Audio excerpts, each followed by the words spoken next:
মনে করলাম মেলা দিন পর স্বামী স্ত্রী দুইজনে নিলে একটু দূরে কোথাও ট্যুর দেব। তা আর হলো কি করে, এই সাউগুইটার জন্য তার সম্ভব হলো। সে একাই যাচ্ছে, কি আর করা, বাসায় তো একা থাকতে পারবো না, তাই আমাকে দিয়ে যাচ্ছে বাপের বাড়ি। আমিও মেলা দিন পর ঘুরতে যাচ্ছি বাবার বাড়ি। এখন সে একাই যাচ্ছে বেচারা। যাওয়ার সময় জানি না তার মন খারাপ ছিল কি না, তবে দেখে মনে হচ্ছিল তার মনটা অনেক খারাপ আমাদেরকে দেখতে যাচ্ছে সে জন্য। যাই হোক, সেও আমাকে প্রতিশ্রুতি দিয়েছে বাচ্চারা বড় হলে আমাকে নিয়ে যাবে। এখন সে একাই যাচ্ছে, অন্যরা অবশ্য সবাই তার ফ্যামিলি সবাই একসাথে যাচ্ছে, সে বেচারা একা সবার মাঝে। বললাম দেখো, অন্য কারোর দিকে যেন আবার নজর দিও না। যাওয়ার আগে তার দুই মাকে বিদায় জানালো আদর করে। ইয়াদ করা, একা তো যেতেই হবে, জীবনে আমরা একা আসি আর একাই যাই, একসাথে আর কোনো জায়গা আমাকে যাওয়া হয় না।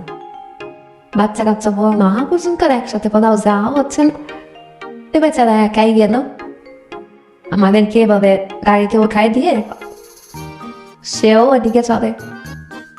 মনে হচ্ছে সে দেখতে একটু পুলিশ অফিসারের মতো, তার পোশাক আশাক দেখে মনেই হবে, হাঁটার ধরন দেখে, কিন্তু আসলে সে সাধারণ একজন কর্মচারী বটে।